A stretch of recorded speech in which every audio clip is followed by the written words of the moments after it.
দর্শক, বাংলা একাডেমি ও সোহরাওয়ার্দী উদ্যানে চলছে অমর একুশে গ্রন্থমেলা। সেখানে রয়েছেন সহকর্মী লাবণী গুহ, সরাসরি তিনি যোগ দিয়েছেন। লাবণী, মেলায় ক্রেতা দর্শনার্থীদের সমাগম কেমন দেখছেন? আজ নতুন কয়টি বই এসেছে? একদমই মেলার শেষ দিকে রয়েছে আমরা। রুবায়েত, আপনার মাধ্যমে দীপ্ত টিভি দর্শকদের জানিয়ে দিতে চাই, আজকে ২৭তম দিনে মেলায় নতুন বই এসেছে ১৭৬টি। আর এই ২৭ দিন মিলে সর্বমোট নতুন বইয়ের সংখ্যা ২,৯৬৪টি। আসলে আজ ২৭তম দিনে মেলায় ভাঙনের সুর, অমর একুশে গ্রন্থমেলায় বিদায়ের সুর বাজছে। আমরা গত সপ্তাহ ধরে যে ধরনের ভিড় দেখছিলাম, আজকে সেরকম পরিমাণে ভিড় দেখতে পাচ্ছি না। কিছু মানুষ এসেছেন, তারা বেড়াচ্ছেন, ঘুরছেন। আর কিছু মানুষ এসেছেন যাদের বই কেনা আসলে বাকি ছিল, তারা সেই বইগুলো বাছাইকৃত তাদের বইগুলো কিনছেন।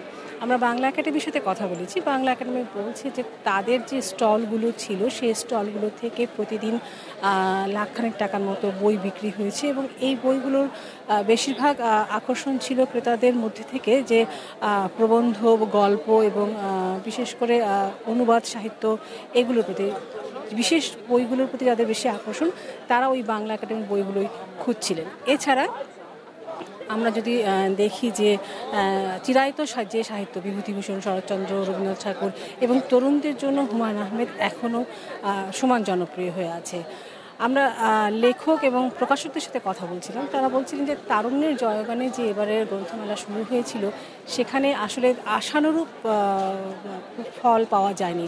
অর্থাৎ যে পরিমাণ বিক্রি আশা করা হয়েছিল, সেই পরিমাণ বিক্রিটা আসলে হয়নি এবং মেলাটা অনেকের কাছে বেশ একটু অগোছালো বলে বলেছেন আমাদেরকে।